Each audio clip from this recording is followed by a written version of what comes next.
back to Inside City Hall. Earlier today, our first two guests announced an initiative to combat bullying in the public schools. The program is called Respect for All Week, and its goal is to create a more respectful and inclusive environment throughout the school system.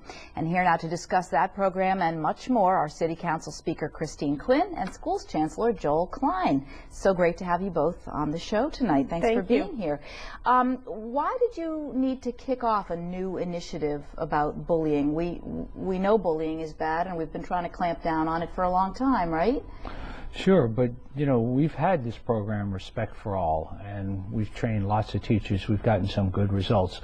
But the speaker actually had the idea of saying, why not really put a focus on it and have every school commit to do some program or some lesson so that people really understand and think about it, raise the visibility. And I must say, I thought it was a terrific idea.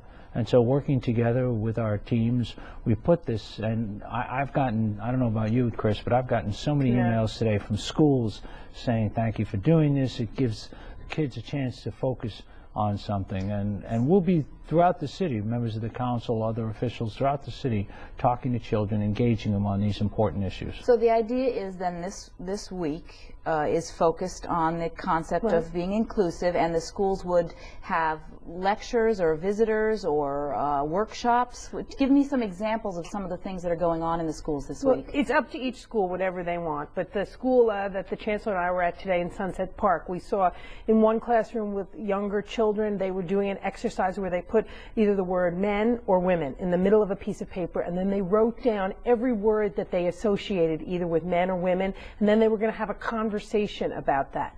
We went to another classroom. There was a panel. It was really unbelievable, of school children from that school, and each one told a story of how they were picked on because of the color of their skin, or because of their learning disability, or their physical disability. Or a boy talked about he had long hair and people picked on him, and they talked about how it made them feel and why it was a bad thing. And then the teachers led a conversation with the other pupils in that classroom about how we shouldn't do this because it makes children, their friends, feel bad. Other schools, I'm going to an event this week where one of the schools is putting on a play called In My Skin about tolerance and acceptance and diversity. But every school's doing it a little bit their own way, and that's what's exciting because it isn't cookie cutter.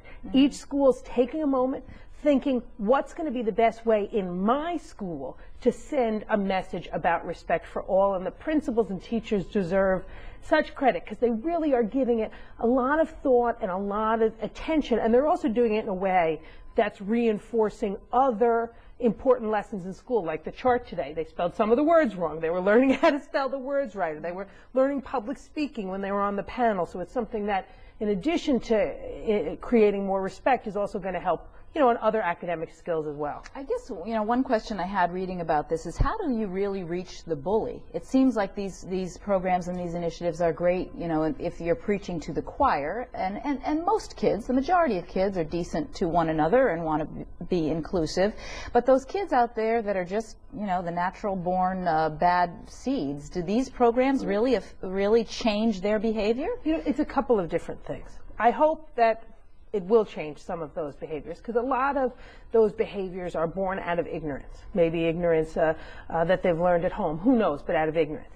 Now, if you're seeing the important adults in your school say it's not right to act that way, if you're seeing your fellow students saying it's not okay to act that way, I think that will change some people's minds. It will educate them about how that is wrong. But if that doesn't happen, if you have the whole school community come together saying we're not going to allow our teachers, our students to be treated this way, it hopefully then isolates that minority and then makes it harder for that small group of ignorant teachers or students to act out in a discriminatory way, because they know the odds are against them, and the whole rest of the community is not just committed to this, they're active in their commitment to diversity. In other words, the bully will become the outcast. Exactly. Instead of looping followers. Exactly. Yeah. And one of the things that was interesting in the classroom today, the second classroom we were in, was the children saying how it made them feel.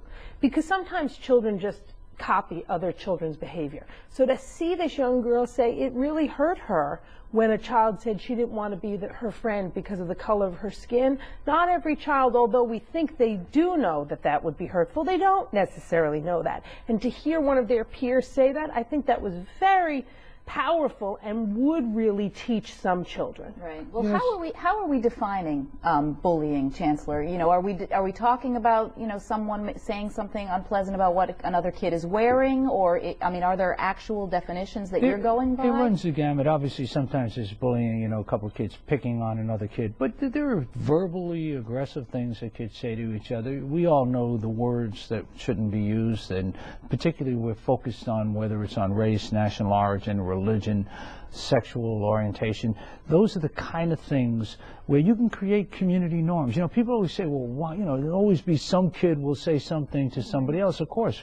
But you try to create a norm inside a school that says in our school, that's not tolerated. We don't call each other by that name, or we don't say that to people. So this youngster today who had long hair, he came from another country where clearly that was probably much more common. And, you know, people were calling him the run of names that you would call a boy with long hair. And talking about it, you know, and then Chris and I, we talked to a couple of the other students and said, you know, well, you know, that I hadn't thought about it that way and how it makes him feel. So you try to create sensitivity. But, you know, these things are not like Chris said, cookie cutter, that you just say it's like this and not that. But what you do is you try to create norms. And then, like in this school today, they do a fair amount of mediation with the kids. So, and it enables a kid also who's called on. One kid told his story, I'm sure you remember, it took him from the first grade to the third grade to be able to talk about. He said, you know, I kept feeling like I had done something wrong. Now that's, even if you reverse nothing else, reversing that is important. And are you stepping in, Chancellor, because you're finding that these issues aren't being discussed at home? I mean, it seems that issues of tolerance and inclusiveness should begin at home. Absolutely, they should begin at home. And are you finding that that is just not happening, and that's why you need to step in? No, I wouldn't say it's not happening at home, but I actually, as I say to you, I think that's got to be part of what education is about, creating community norms. Because again, all of us remember when we were kids the things we heard or others said to us, and trying to bring that issue to the surface. And then when the speaker came to me and said, you know, why not shine a spotlight on it? We've had a few bad incidents in this city, you know, when you see some hate crimes, which obviously you take it to an entirely different level.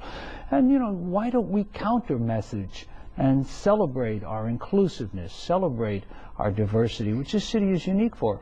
And I thought this is a terrific idea, and it was particularly good.